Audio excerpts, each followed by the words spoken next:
నమస్తే, నా పేరు డాక్టర్ హరీష్. నేను కార్డియాలజిస్ట్గా ఆల్మోస్ట్ 10 ఇయర్స్ నుండి ప్రాక్టీస్ చేస్తున్నాను. సో ఇవాళ మనం ఒక ఇంపార్టెంట్ టాపిక్ గురించి డిస్కస్ చేయబోతున్నాము.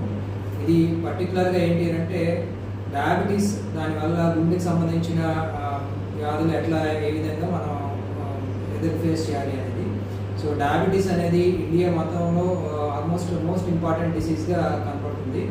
సో ఆల్మోస్ట్ ప్రతి ముగ్గురిలో ఒకరికి డయాబెటీస్ కనపడుతుంది.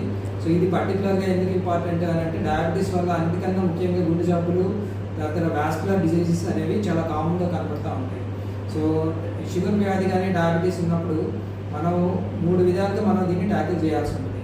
ఫస్ట్ థింగ్ ఏంటంటే ప్రివెన్షన్, అంటే దీన్ని రాకుండా ఎట్లా చేయాలి, వచ్చిన తర్వాత దీన్ని ఎట్లా చేయాలి, తర్వాత కొన్ని వాస్కులర్ డిసీజెస్ కానీ గుండె సంబంధిత కానీ లేకపోతే మెదడు సంబంధిత జబ్బులు వచ్చినప్పుడు నెక్స్ట్ ఎట్లా దాన్ని మనం మానిటర్ చేయాలనేది ఇంపార్టెంట్.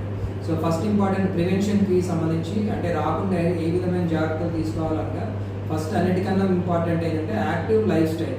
ప్రతి మనిషి కూడా ఇవాళ ఉన్న బిజీ షెడ్యూల్లో సో ఆల్మోస్ట్ శారీరక వ్యాయామం కానీ ఇవన్నీ కూడా ఎక్సర్సైజ్ చాలా తగ్గిపోతుంది. సో కనీసం ఏంటి అని అంటే ఒక షెడ్యూల్ పెట్టుకొని రోజుకి 30 minutes ఆఫ్ ఫిజికల్ యాక్టివిటీ అనేది ఇంపార్టెంట్ అనేది మన అమెరికన్ డయాబెటిస్ అసోసియేషన్ కానీ అమెరికన్ హార్ట్ అసోసియేషన్ కానీ వారి రికమెండేషన్. సో ఇది అందరూ కూడా ఆల్మోస్ట్ మనం చేయగలిగితే మోస్ట్ ఆఫ్ ది టైమ్స్ మనం డయాబెటీస్ ప్రివెంట్ చేయగలుగుతాం.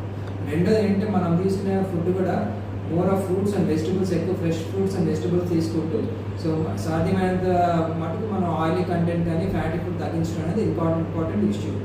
So as for as possible non vegetarian కూడా సీ ఫుడ్కి సంబంధించి కానీ ఫిష్ కానీ అనేది మోస్ట్ ఇంపార్టెంట్ అనేది, అది కూడా పర్టికులర్గా బాడీ ప్రొటెక్టివ్కి ఉపయోగపడుతుంది.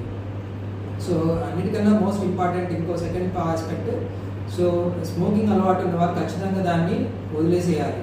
సో ఇది పర్టికులర్గా ఎందుకనంటే డయాబెటీస్ ప్రోగ్రెషన్కి కానీ డయాబెటీస్ రాకుండా కూడా ఇది కూడా హెల్ప్ చేస్తుంది. సో ఇది మెయిన్ ఇంపార్టెంట్ ప్రివెన్షన్కి సంబంధించి.